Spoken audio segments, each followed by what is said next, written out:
व्रत पर उत्सव अंक। मकर संक्रांति पर्व के विविध रूप।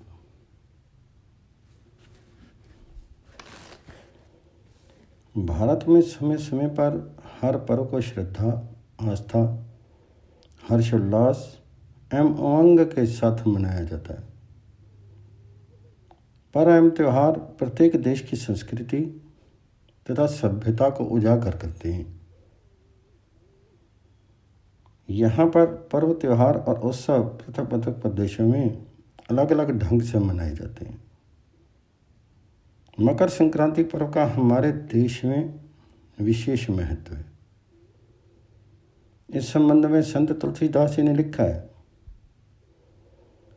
माघ मकर गत रवि जब होई, तीरथ पति ही आव सब कोई। ऐसा कहा जाता है कि गंगा, जमुना और सरस्वती के संगम पर प्रयाग में मकर संक्रांति पर्व के दिन सभी देवी देवता अपना स्वरूप बदल करके स्नान के लिए आते हैं। अतः वहाँ मकर संक्रांति पर्व के दिन स्नान करना अत्यंत पुण्य को एक साथ प्राप्त करना माना जाता है। मकर संक्रांति पर प्रायः प्रति वर्ष 14 जनवरी को पड़ता है। खगोल शास्त्रियों के अनुसार इस दिन सूर्य अपनी कक्षाओं में परिवर्तन करके दक्षिणायन से उत्तरायण होकर के मकर राशि में प्रवेश करते हैं। जिस राशि में सूर्य की कक्षा का परिवर्तन होता है उसे संक्रमण या संक्रांति कहा जाता है। मकर संक्रांति पर्व में स्नान दान का विशेष महत्व है। हमारे धर्म ग्रंथों में स्नान को पुण्यजनक के साथ ही स्वास्थ्य की दृष्टि से भी लाभदायक माना गया है। मकर संक्रांति से सूर्य उत्तरायण हो जाते हैं, गर्मी का मौसम आरंभ हो जाता है, इसलिए उस समय स्नान करना सुखदायी लगता है। उत्तर भारत में गंगा जमुना के किनारे तट पर बसे गांवों, नगरों में मेलों का आयोजन होता है। भारत में सबसे प्रसिद्ध मेला बंगाल में मकर संक्रांति पर्व पर गंगा सागर में लगता है। गंगा सागर के मेले के पीछे पौराणिक कथा है कि मकर संक्रांति को गंगा जी स्वर्ग से उतर करके भगीरथ के पीछे पीछे चल करके कपिल मुनि के आश्रम में जाकर सागर में मिल गए।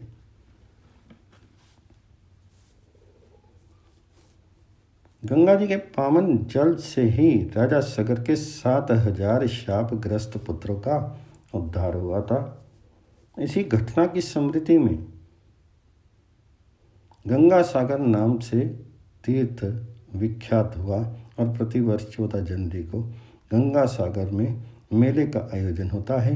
इसके अतिरिक्त दक्षिण बिहार के मदार क्षेत्र में भी एक मेला लगता है। मकर संक्रांति पर्व पर इलाहाबाद प्रयाग के संगम स्थल पर प्रतिवर्ष लगभग 1 मास तक माघ मेला लगता है, जहां भक्तगण कल्पवास भी करते हैं तथा 12 वर्ष में कुंभ का मेला लगता है। ये भी लगभग 1 मास तक रहता है। इसी प्रकार 6 वर्ष में अर्ध कुंभ मेला लगता है।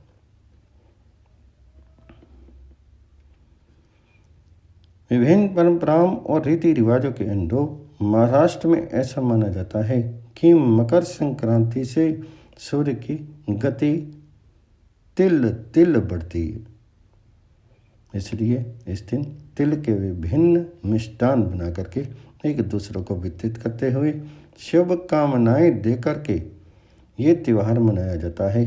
महाराष्ट्र और गुजरात में मकर संक्रांति पर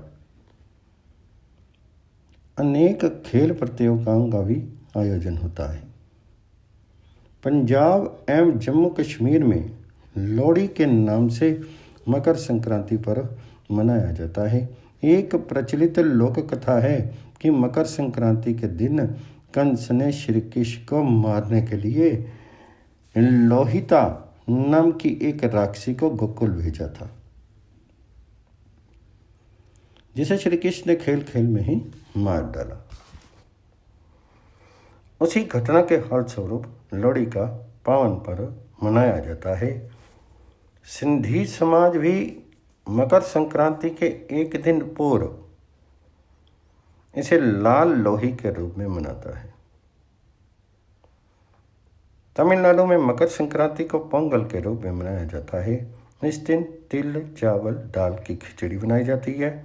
नई फसल का चावल, दाल, तिल के भोज्य पदार्थ से पूजा करके कृषि देवता के प्रति कृतज्ञता प्रकट की जाती है। तमिल पंचांग का नया वर्ष पोंगल से शुरू होता है। भारतीय ज्योतिष के अनुसार मकर संक्रांति के दिन सूर्य के एक राशि से दूसरी राशि में हुए परिवर्तन को अंधकार से प्रकाश की ओर हुआ परिवर्तन माना जाता है। मकर संक्रांति से दिन बढ़ने लगता है और रात्रि की अवधि कम होती जाती है। स्पष्ट है कि दिन बड़ा होने से प्रकाश अधिक होगा और रात्रि छोटी होने से अंधकार की अवधि कम होगी। ये सभी जानते हैं कि सूर्य ऊर्जा का अजस्त्र स्तोत्र है। इसके अधिक देर चमकने से प्राणी जगत में चेतनता और उसकी कार्य शक्ति में वृद्धि हो जाती है। इसलिए हमारी संस्कृति में मकर संक्रांति पर्व मनाने का विशेष महत्व है।